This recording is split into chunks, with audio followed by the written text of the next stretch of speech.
वैसे तो आदिवासियों पर हिंदू धर्म और अन्य धर्म के लिए जो कानून बनाए गए हैं वो लागू नहीं होते, क्योंकि आदिवासी इन सभी धर्मों से किसी भी धर्म में नहीं आते हैं।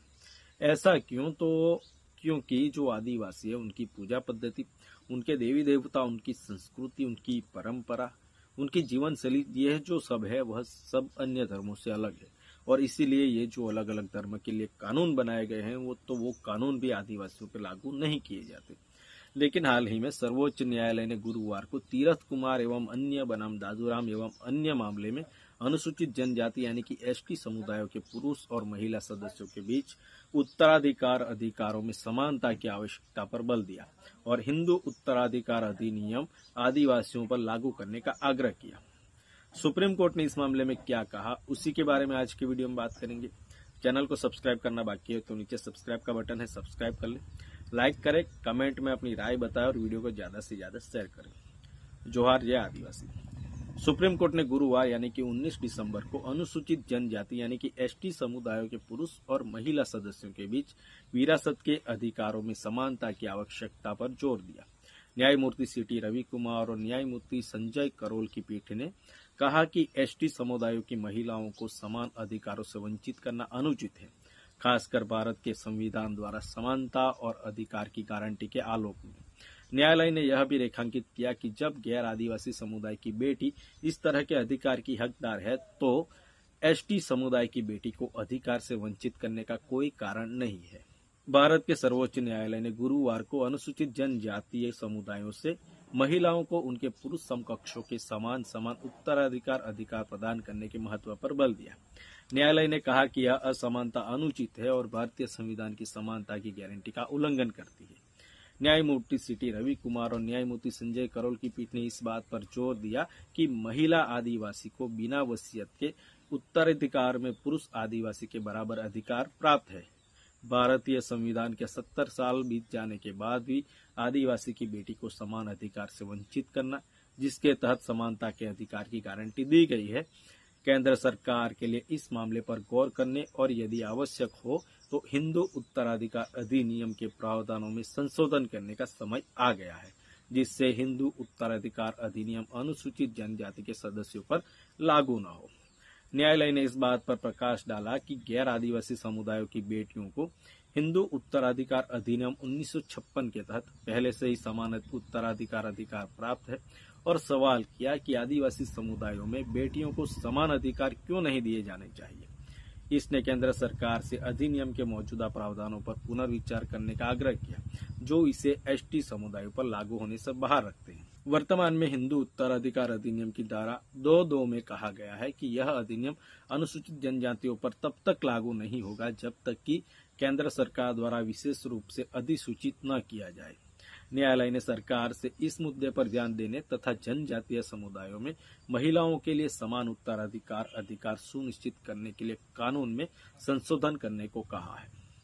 सुप्रीम कोर्ट छत्तीसगढ़ उच्च न्यायालय के एक फैसले के खिलाफ अपील पर सुनवाई कर रहा था। यह मामला संविधान के अनुच्छेद 342 के तहत मान्यता प्राप्त अनुसूचित जनजाति सवारा जनजाति की महिला के संपत्ति अधिकारों से जुड़ा था। अपीलकर्ताओं ने तर्क दिया कि चूंकि प्रतिवादी के पिता, जिनका नाम मर्दान था, उनकी मृत्यु 1951 में हो गई थी, 1956 में हिंदू उत्तराधिकार अधिनियम लागू होने से पहले उनकी बेटियां उनकी संपत्ति पर कोई अधिकार नहीं जता सकती। सिविल कोर्ट और प्रथम अपीलीय न्यायालय दोनों ने अपीलकर्ताओं का समर्थन किया, यह तर्क देते हुए कि मर्दान की मृत्यु अधिनियम से पहले हुई थी और परिवार हिंदू धर्म का पालन करता था, यानी कि परिवार हिंदू धर्म का पालन करता है, इसीलिए उसे जो आदिवासी की संपत्ति है वह नहीं मिल सकती। परिणाम स्वरूप प्रारंभ में यह माना गया कि बेटियों का संपत्ति पर कोई कानूनी अधिकार नहीं था। हालांकि छत्तीसगढ़ उच्च न्यायालय ने एक अलग दृष्टिकोण अपनाया। इसने न्याय, समानता और अच्छे विवेक के सिद्धांतों का हवाला देते हुए मर्दन की बेटियों को उत्तराधिकार का अधिकार दिया, जबकि हिंदू उत्तराधिकार अधिनियम अनुसूचित जनजातियों पर लागू नहीं होता। उच्च न्यायालय के फैसले को अपीलकर्ताओं ने सुप्रीम कोर्ट में चुनौती दी। सुप्रीम कोर्ट ने हाईकोर्ट के फैसले को बरकरार रखा। इसने सेंट्रल प्रोविंस लॉज एक्ट 1875 पर भरोसा किया, जो उन मामलों में न्याय और निष्पक्षता के सिद्धांतों के आवेदन की अनुमति देता है जहां आदिवासी उत्तराधिकार कानून अस्पष्ट है। पिछले फैसलों का हवाला देते हुए न्यायालय ने कहा कि वह निष्पक्षता, सुनिश्चित करने के लिए समतामूलक सिद्धांतों का उपयोग कर सकता है, खासकर महिलाओं के लिए। मधु किश्वर और अन्य बनाम बिहार राज्य में अपने 1996 के फैसले का हवाला देते हुए न्यायालय ने कहा, हिंदू उत्तराधिकार अधिनियम 1956 और भारतीय उत्तराधिकार अधिनियम 1925 के प्रावधान हालांकि अनुसूचित जनजातियों पर लागू नहीं होंगे, लेकिन उनमें निहित सामान्य सिद्धांत न्याय, समानता, निष्पक्षता, न्याय और अच्छे विवेक के अनुरूप हैं, जो उन पर लागू होंगे। तदनुसार मेरा मानना है कि अनुसूचित जनजाति की महिलाएं अपने माता पिता, भाई, पति की संपत्ति में उत्तराधिकार के रूप में उत्तराधिकार प्राप्त करेंगी और हिंदू उत्तराधिकार अधिनियम 1956 के सामान्य सिद्धांतों के अनुसार पूर्ण अधिकारों के साथ पुरुष उत्तराधिकारी के साथ समान हिस्से के साथ संपत्ति प्राप्त करेंगी, जैसा कि इस न्यायालय द्वारा संशोधित और व्याख्या किया गया है और आदिवासी ईसाइयों के लिए भारतीय उत्तराधिकार अधिनियम के समान ही है। न्यायालय ने कमला नेटी बनाम विशेष भूमि अधिग्रहण अधिकारी मामले में अपने 2022 के फैसले का भी उल्लेख किया।